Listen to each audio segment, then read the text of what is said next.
Okay, let's take a look at a couple of problems from Chapter 2 review. And starting off with number 10, they give us the slope. So we have the m is equal to 1/3. And they give us a point, an x-coordinate and a y-coordinate here, -1 and 5, that it passes through. So I'm going to use y equals mx plus b, and I'm going to plug in what I have. I have that the slope is equal to 1/3. I've got a y value of 5. My x value is a -1, and then I have a plus b. So all the variables are gone except for b, so now I can find my y-intercept or my b. So I have a -1/3 plus b is equal to 5. So solve for b, I'm going to simply add 1/3 to both sides. Add 1/3, and I'm going to get what b equals to. So let's use our calculator to solve this one. And see if I can find it real quick. There it is. So I have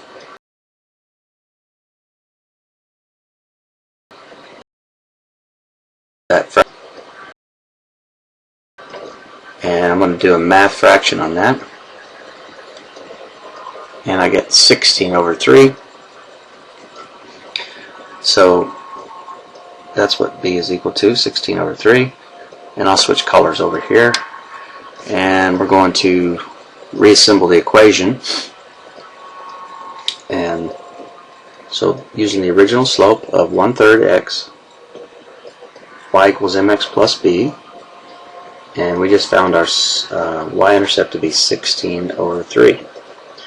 Well, if you'll notice the directions, it tells us to put it in standard form. So just to recall, we have ax plus by equals c, and the conditions of this are that a, b, and c have to be integers, no fractions or decimals, and that a must be a positive integer. So clearly that's not what we have. We have two fractions in this problem, right?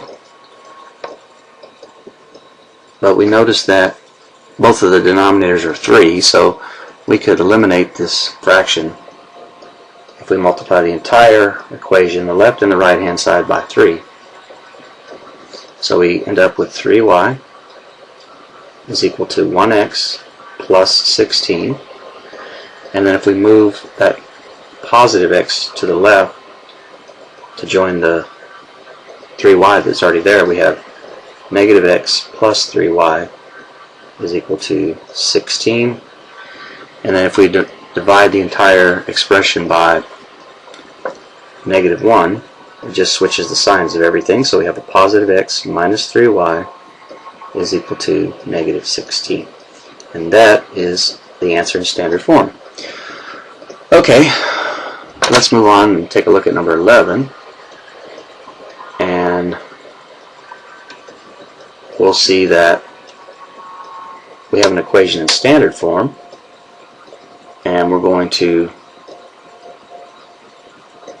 we're just going to take that first equation, and since we're looking for a line that's parallel to this first line, 2x plus y equals 10, we're going to create a new line. We'll do that in red, that's parallel to line number 1, but it passes through the points 2, -2.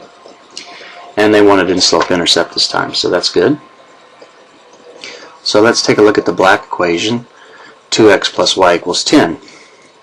And remember that little device we use, passport, and we made the t upside down. This stands for parallel lines have the same slope, and perpendicular lines have opposite reciprocals, right? So this is going to be a pass, and we're looking for the same slope. So let's arrange this equation. 2x plus 1y is equal to 10. And let's put it in our familiar y equals mx plus b. So all we have to do is subtract 2x from both sides, and we're going to get y by itself. So we have negative 2x plus 10. So remember, our slope is the number coefficient right in front of x, so we have a negative 2, and our y-intercept is 10, but we don't really need that in this problem because this is a passport. The line that we're going to create in red is going to also share the same slope as the black line. So I'm going to use y equals mx plus b one more time. And I do have an x and a y coordinate, 2 and negative 2. So substituting in negative 2 is equal to negative 2 because that's my slope. And my x value is positive 2 plus b. Okay, so now we can solve for b. We have negative 4 plus b equals negative 2. And we're simply going to add, if we can do this, we're going to add 4 to both sides. So we add 4 here, and we add 4 to this side. And let me write it up here. So we end up with b is equal to a positive 2. That's 2 right there. So anyways, so now we need to reassemble this equation. And it's y equals 2x plus 2. That's the b. And we knew that the slope was over here. And it's actually a negative 2, so good thing we checked that. So that's a negative 2. And there we are. Okay, let's take a look at the last one, number 12 here. And number 12, we're not going to use pass, we're going to use the port because it's looking for a perpendicular line.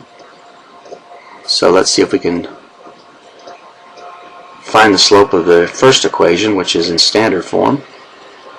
And then we're going to just simply utilize that slope and find its opposite reciprocal, and that'll give us the perpendicular line.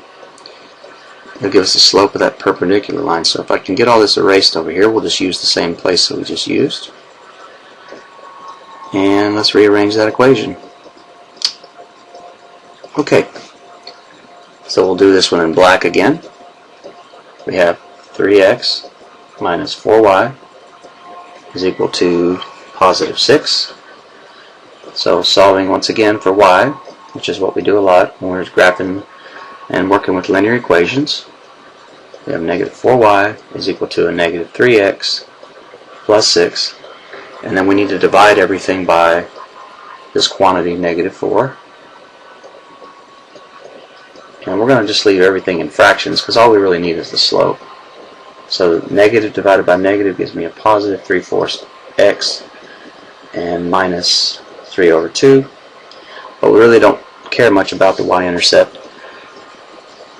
So if we do the perpendicular line to the black line, it passes through the x value 3 and the y value negative 2, and it's going to have an opposite effect, opposite reciprocal of the original line. So if our slope is 3/4 on the original line, the perpendicular slope is going to be negative 4 over 3. Okay, so let's rebuild this one. We have y equals mx plus b, of course. Always use that to start. Substitute in our slope. We're going to substitute in our y and our x value. So our y value is negative 2, and our x value is positive 3. That's from the givens. When you multiply this, you get negative 4 plus b equals negative 2. So solving for b, you get b equals a positive 2, right? Let's see, you add 4 to this side, and you add 4 to this side. Hopefully you can see that b is equal to 2 on that. And now, this one's in slope-intercept form too, so we're just about finished. So remember that we're going to use this slope because we're building the perpendicular line, and we're going to use this y-intercept. So putting it back all together, you have y equals a negative 4/3 x plus 2. Okay, hope these videos helped, and I'll try to put up one more for the review on chapter 2 as well.